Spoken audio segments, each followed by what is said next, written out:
आज हम lesson 2 the lost spring के MCQ क्वेश्चंस करेंगे। मैंने आपको पहले लेसन पढ़ाया था, उसके नोट्स भी दिए थे और उसके शॉर्ट हमने क्वेश्चंस भी किए थे। तो जो मैंने आपको पॉइंट्स बताए थे उन्हीं पॉइंट्स को ही लेकर क्वेश्चन बनाए गए हैं, और जो मैंने क्वेश्चन बनाए थे उसके अब हमने MCQ में उसको कन्वर्ट कर दिया है। तो आप देखोगे कि इसके अब हम क्वेश्चन जो हैं वो करेंगे। तो चलो हम अब क्वेश्चंस लेते हैं। पहला, who is the author of lost spring. तो लॉस्ट स्प्रिंग का ऑथर कौन है? जेम्स बॉन्ड, अरुंधति रॉय, सुधा मूर्ति, अनीस जंग। तो ये जो अनीस जंग है, ये मैंने आपको बताया था कि ये रोडकेला में पैदा हुई थी, और इन्होंने लॉस्ट स्प्रिंग का जो लेसन है वो लिखा था, जिसका जो करेक्ट आंसर है वो डी है। सेकंड क्वेश्चन लेते हैं। This is story is an expert from which book of the author.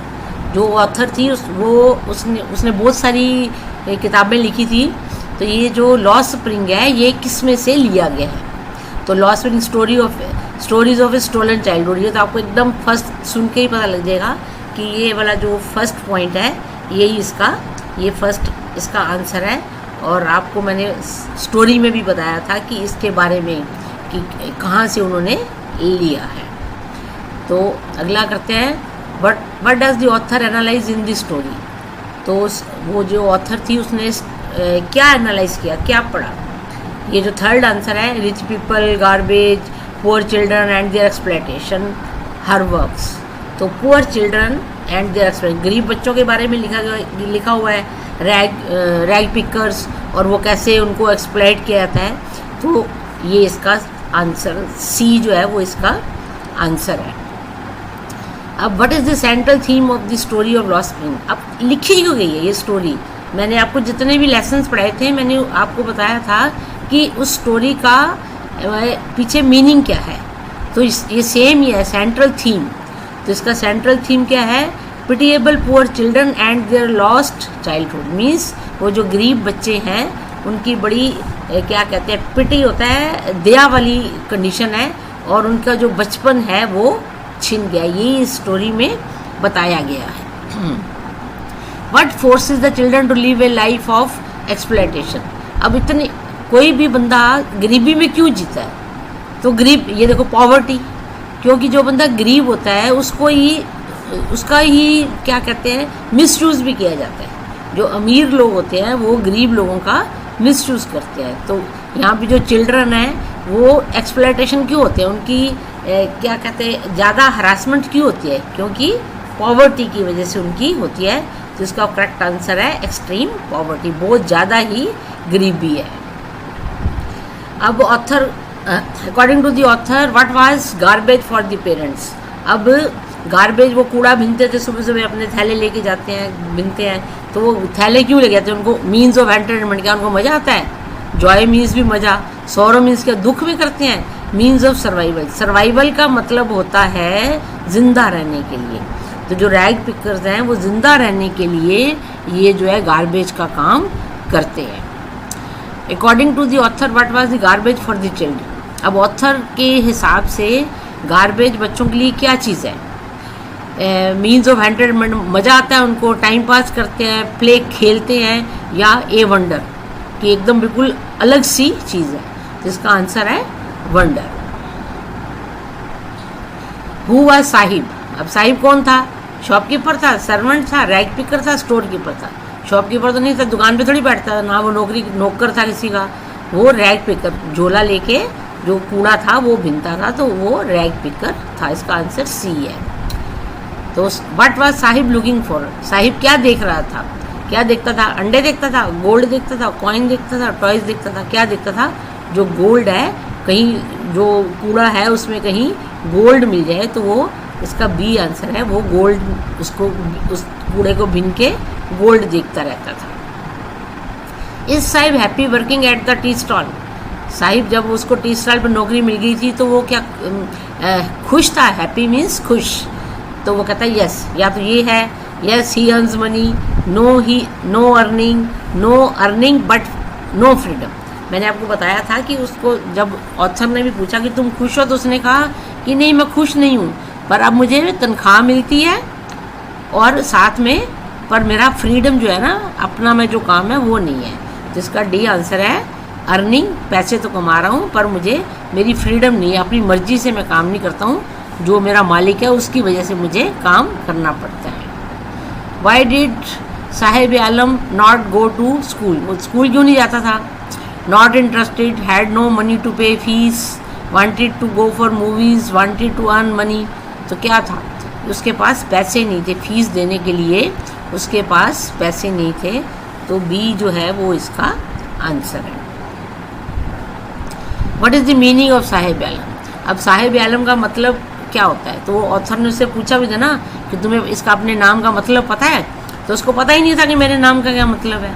उसको भी ऑनर मीन्स जो अपना होता है, रिच मैन मीन्स अमीर, पुअर मैंने गरीब, लॉर्ड ऑफ यूनिवर्स जो लॉर्ड पूरी दुनिया का राजा। एक वो अकबर आई थी, क्या कहते हैं, अनारकली पिक्चर आई थी, उसमें वो जो अनारकली होती है वो उसको साहिब आलम बुलाती है, मीन्स दुनिया का राजा। अकबर जो था और अकबर का बेटा जो था वो उसको वो साहिब आलम बुलाती है, अनारकली मीन्स पूरी दुनिया का राजा। तो साहिब आलम का मतलब जो है वो दुनिया का राजा है, पर वो बेचारा कितना गरीब है, नाम से बिल्कुल उल्टा है। नाम तो दुनिया का राजा पर है वो सबसे गरीब, कूड़ा बिन रहा है। वेयर वाज साहिब एम्प्लॉयड, कहाँ एम्प्लॉयड था वो? एट ए टी स्टॉल इन सीमापुरी, सीमापुरी में एक चाय की दुकान थी, वहाँ पर उसको एम्प्लॉयड होता है नौकरी, तो वहाँ पर वो नौकरी करता था।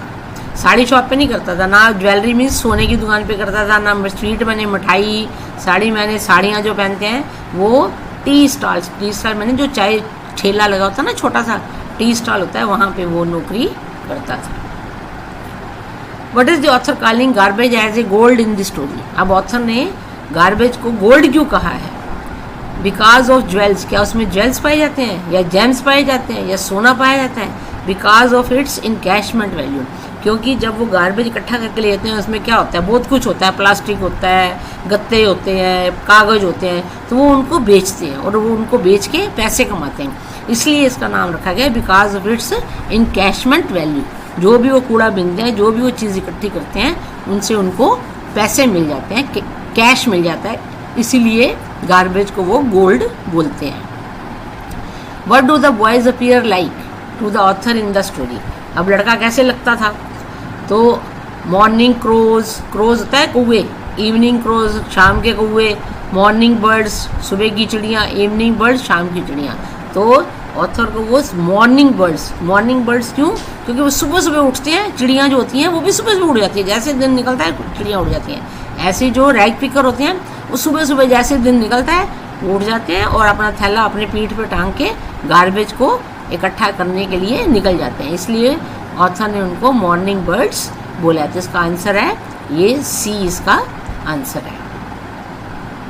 Name the birth place of the author. अब जो ऑथर है उसका वो कहाँ पैदा हुई थी, जो मैडम जिसने ये स्टोरी लिखी है? तो USA, America, Germany, Karachi, Pakistan में है, रूड़केला इंडिया में है, दिल्ली। तो वो ऑथर जो है वो रूड़केला में पैदा हुई थी, जिसका आंसर जो है वो डी है। What does the title lost spring symbolise? अब बताता क्या, सिंबल क्या है इसका?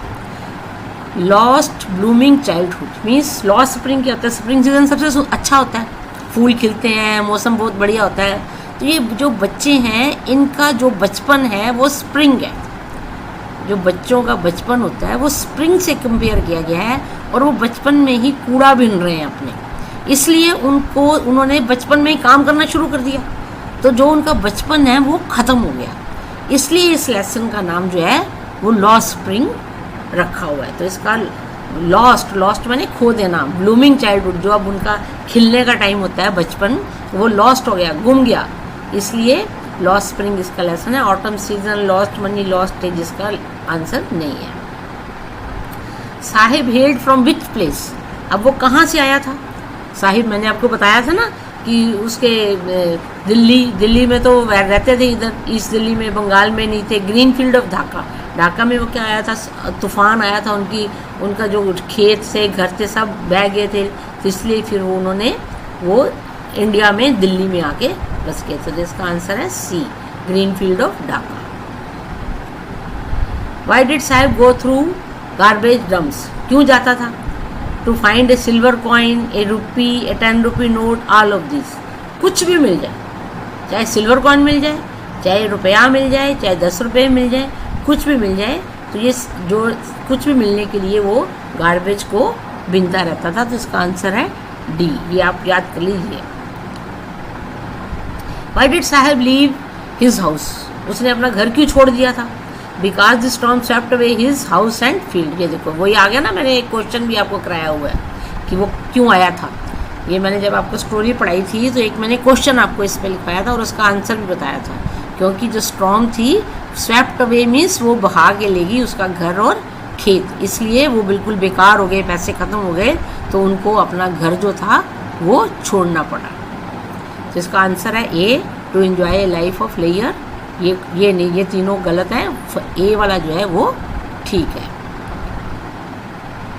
But force Saheb to be a rag picker, अब हर कोई तो गरीब गंदा काम नहीं करना चाहता, तो उसको कौन फोर्स करता था कि वो रैग पिकिंग का कूड़ा बिने? Hard work, destiny, people around him, acute poverty. तो इसमें क्या है, जो पॉवर्टी, गरीबी, पहले भी ये क्वेश्चन आया है ना, तो देखो दोबारा क्वेश्चन घूम के आ गया कि एक्यूट पॉवर्टी, जो गरीबी है उसकी वजह से वो रैग पिकिंग का काम करता था। ये सीमापुरी, सीमापुरी कहाँ पे है? नोएडा में है, south Delhi, north Delhi, east Delhi. तो कहाँ पे है? जो सीमापुरी है वो ईस्ट दिल्ली में है, वहाँ पे वो जो साहिब था वो रहता था। Why did Saheb leave Dhaka, Dhaka उसने क्यों छोड़ दिया था? Because of lack of resources, because of lack of enough food, friends, parents. तो रिसोर्सेज ये नहीं है, क्योंकि वहाँ रोटी जहाँ खाने को नहीं मिलेगी तो अब वहाँ पे कोई बंदा रह नहीं सकता, इसलिए उसने ढाका को छोड़ दिया था। जिसका करेक्ट आंसर है B. Who are responsible for the poor condition of bangle maker in Firozabad. अब जो फिरोजाबाद का मैंने आपको बताया था, मुकेश की स्टोरी बताई थी, तो वो कहता है कि पुअर कंडीशन, जो फिरोजाबाद में बैंगल चूड़ियाँ बनाते हैं, उनकी गरीबी की कंडीशन के लिए रिस्पॉन्सिबल कौन है, जिम्मेदार कौन है? Parents, society, bureaucrats, all of this. तो ये सारी मैंने आपको पॉइंट्स बताए थे कि पेरेंट्स कहते हैं जी हमारे तो बाप दादा बैंगल बनाते तो हम भी बनाएंगे, सोसाइटी वाले भी यही कहते हैं, और ब्यूरोक्रेट्स होते हैं जो नौकरी करते हैं, गवर्नमेंट नौकरी करते हैं, वो भी उनको उस गरीबी से निकलने नहीं देना चाहते, इसलिए वो गरीब ही रहते हैं। तो इसका डी आंसर है कि ये सारे जो लोग हैं ये इनकी पुअर कंडीशन के लिए रिस्पॉन्सिबल है। What effort can Mukesh materialize his dream of becoming a car driver? अब वो क्या एफर्ट करना चाहता था? Hard work, going to garbage, going to garage, guidance of his owner, all this. तो ये सारे, वो हार्ड वर्क भी करना चाहता था, गैरेज में भी जाना चाहता था, और वो अपना खुद मालिक बनना चाहता था। तो इसका आंसर डी है। ये सारे पॉइंट्स के लिए ही वो मुकेश जो था कार मैकेनिक बनना चाहता था। What are the hazards of working in glass bangle crisis, ये भी मैंने क्वेश्चन आपको पॉइंट भी लिखवाया था और क्वेश्चन भी बताया था कि क्या हैजर्ड्स है। तो क्या है? पुअर हेल्थ, एक तो सेहत नहीं अच्छी है, इम्पेयर्ड विजन, वहाँ लाइट ही नहीं आती है, आंखें ख़राब हो जाती हैं, मिजरेबल लाइफ भी बिल्कुल छोटे छोटे कमरों में रहते हैं, और ऑल ऑफ दिस। तो ये सारे तीनों पॉइंट्स ये हैजर्ड्स हैं ग्लास बेंगल इंडस्ट्री के। जिसका आंसर, करेक्ट आंसर है डी। ये तीनों पॉइंट मैंने आपको आंसर में भी लिखवाए थे जब ये आपको लेसन पढ़ाया था और शॉर्ट क्वेश्चंस कराए थे, तो उसमें मैंने आपको दिया था। Who implies the local families of Faridabad. अब जो लोकल फैमिलीज है उसको कौन नौकरी पर रखता है? ब्यूरोक्रेट्स तो गवर्नमेंट होते हैं, मर्चेंट वैसे होते हैं व्यापारी, पॉलिटिशियन जो होते हैं वो नेता। द ग्लास ब्लोइंग इंडस्ट्री, तो जो ग्लास इंडस्ट्री मीन्स जो ग्लास, जिस इंडस्ट्री में ग्लास की चूड़ियाँ बनती हैं, ग्लास ब्लोइंग मीन्स ग्लास को ब्लो करके ना, फूंक मार के बहुत पतला सा कर देते हैं, तो वो इंडस्ट्री ग्लास ब्लोइंग इंडस्ट्री होती है। आपने देखा होगा चूड़ियाँ जो होती हैं बड़ी पतली पतली होती हैं, तो जो ग्लास ब्लोइंग इंडस्ट्री है वही वो लोकल लोग जो वहाँ के होते हैं उनको वो एम्प्लॉय करते हैं। जिसका करेक्ट आंसर है D. What is the function of glass blowing industry? अब करती क्या है? फंक्शन मैंने काम। ग्लास ब्लोइंग इंडस्ट्री का क्या काम है? क्या काम है? खिड़कियाँ बनाना, दरवाजे बनाना, ग्लास बनाना। To mould glass and make colourful bangles. तो ग्लास ब्लोइंग इंडस्ट्री का जो काम है, मेक कलरफुल बैंगल्स। ये भी मैंने आपको क्वेश्चन बताया था। पॉइंट्स भी आपके अगर नोट्स आप पढ़ोगे तो उसमें आपको ये मिलेंगे। ये सारे पॉइंट्स जो मैंने लिखवाए हुए हैं उन्हीं पे ही सारे क्वेश्चन ये बने हुए हैं। What makes the working condition of the children worst in the glass industry? क्या किस वजह से बच्चों की जो ग्लास इंडस्ट्री में काम करते हैं बिल्कुल कंडीशन जो है बिल्कुल बेकार है? ये भी मैंने आपको पॉइंट लिखवाया था कि वो छोटे छोटे सेल में काम करते हैं, वरना लाइट होती है, विदाउट लाइट एंड एयर। वहाँ लाइट नहीं होती ना एयर होती है। Dazzling and sparking of welding light, और जो जब वेल्डिंग होती है उसमें से भी स्पार्किंग निकलती है। टेम्परेचर वहाँ भट्टियाँ जल रही होती हैं तो बड़ी गर्मी होती है। ऑल ऑफ दिस, तो ये सारे पॉइंट्स मैंने आपको लिखवाए थे कि वर्किंग कंडीशन कैसी होती है जहाँ पे बच्चे काम करते हैं। तो इसका आंसर है D. What excuses do the rag pickers give for not wearing chappals? अब क्या उसने ऑथर ने पूछा था ना अभी तुम चप्पल क्यों नहीं पहनते हो, तो उसने कहा था क्यों नहीं पहनते, तो किसी ने कहा mother do not give me to wear, माँ नहीं देती है, मेरा नो इंटरेस्ट मीन्स मेरा कोई इच्छा नहीं है, ट्रेडिशन मीन्स हमारा पुरानी रिवाज चला जा रहा है, ऑल दिस। तो ये सारे एग्जाम्पल्स रैग पिकर्स ने दिए। तो डी इसका आंसर है कि वो चप्पल क्यों नहीं पहनते। वो बेचारे गरीब ही इतने, उनके पास चप्पल है ही नहीं तो वो पहनेंगे क्या। Who is Mukesh? अब मुकेश कौन था? स्टूडेंट था, वर्कर था, बैंगल मेकर था, रैग पिकर था। तो जो मुकेश है, साहिब तो रैग पिकर था, पर जो मुकेश था वो बैंगल मेकर था। बैंगल मेकर इसका आंसर है। What are the reasons for migration of people from village to city in the lesson? अब लोग शहरों से, गाँव से शहरों में क्यों आते हैं? Sweeping of house and fields by storm. अब जो ये तो बांग्लादेश से आए हुए थे, है ना, तो स्वीपिंग मीन्स बह जाना, सफाई हो जाना। उनके घर जो थे वो साफ हो, घर और फील्ड खेत साफ हो गए थे किसके द्वारा? By storm. ये भी अभी हम इंग्लिश स्पीकिंग कोर्स पढ़ाएंगे आपको, तो उसमें हम आपको ये क्वेश्चन बाय के जो यूज़ है वो बताएंगे। तो मैं इंग्लिश स्पीकिंग कोर्स का भी लेसन डाला था, वो भी आप साथ साथ पढ़ना शुरू कर दीजिए ताकि आपको इंग्लिश जो है वो थोड़ी लिखनी बोलनी आ जाए। स्वीपिंग ऑफ हाउस ये आपको अभी पढ़ाएंगे हम क्या है।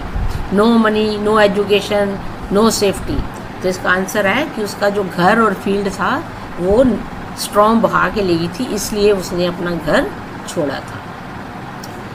What compels the worker in the bangle industry of Firozabad to poverty? अब बेचारे फिरोजाबाद के लोग गरीब ही क्यों रहते हैं? Caste and ancestral profession. एक तो वो कहता है तेरा बाप भी बैंगल बनाता था तो तू भी बनाएगा, एक कास्ट का बड़ा चक्कर है वहाँ पे। और कर्म थ्योरी एंड सोसाइटी, वो कहते थे तेरे कर्म ही ऐसे है, तेरी किस्मत में अमीर होना लिखा ही नहीं है।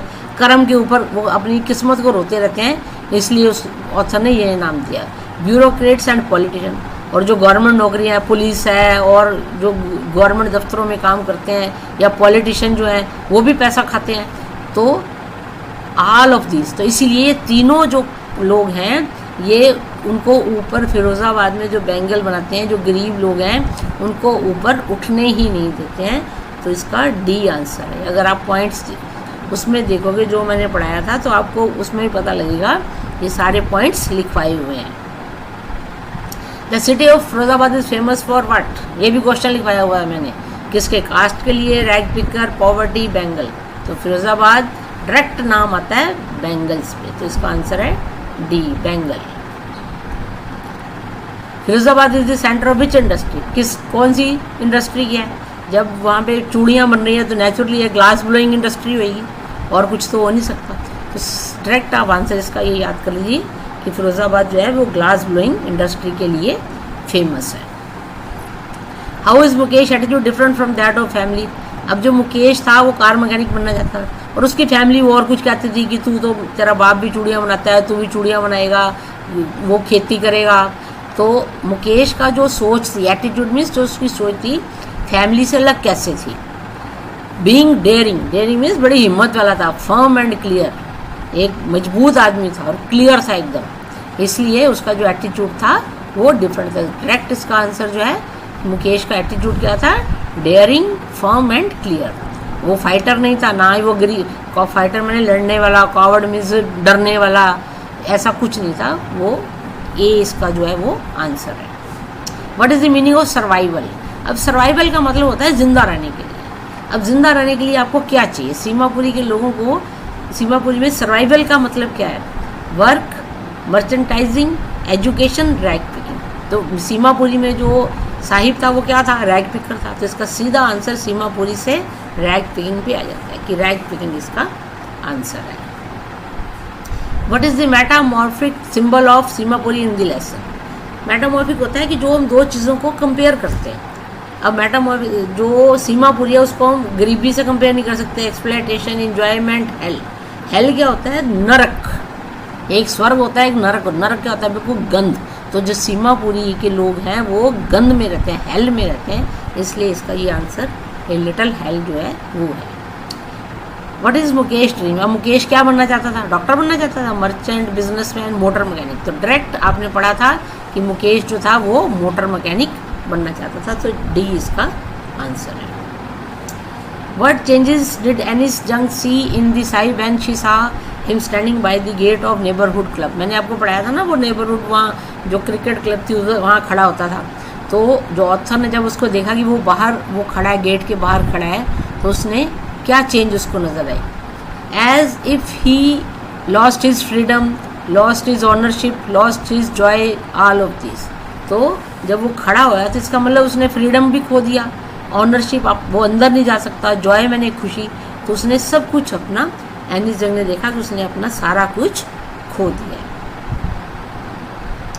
तो आज का ये सारे जो क्वेश्चन हैं सीधे डायरेक्ट आप आंसर याद कर लीजिए। दो दो बारी पढ़ोगे इनको तो ये आपको ऑटोमेटिकली याद हो जाएंगे।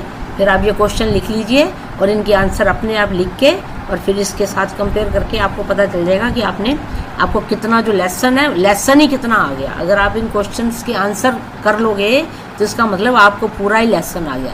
और अगर फिर भी गलतियां निकल रही हैं तो आप जो मैंने आपको लेसन पढ़ाया था आप उसको दो बारी पढ़िए, उसके क्वेश्चन आंसर्स करिए, शॉर्ट क्वेश्चन जो आंसर लिखवाए थे उसके बाद आप ये करिए, तो फिर आपको ये जो लेसन है वो 100% आ जाएगा। तो ये इसके क्वेश्चंस ख़त्म होते हैं, लेसन भी ये ख़त्म हो रहा है। आप इस चैनल को सब्सक्राइब जरूर कर दीजिए ताकि जब भी आप सब्सक्राइब कर दोगे तो जितना भी कुछ मैं पढ़ा रही हूँ आपको वो सब कुछ आपका क्लिक करते ही सारा कुछ आपके सामने आ जाएगा।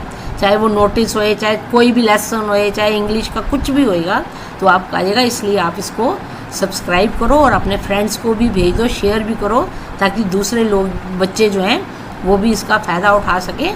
और आप दूसरे बच्चों को पढ़ा भी सकते हो, इसको देख के दूसरों को पढ़ाओ तो आपको याद हो जाएंगे, उनको भी आ जाएगा। तो चलो फिर अगले लेसन के लिए मिलते हैं। Okay, thank you.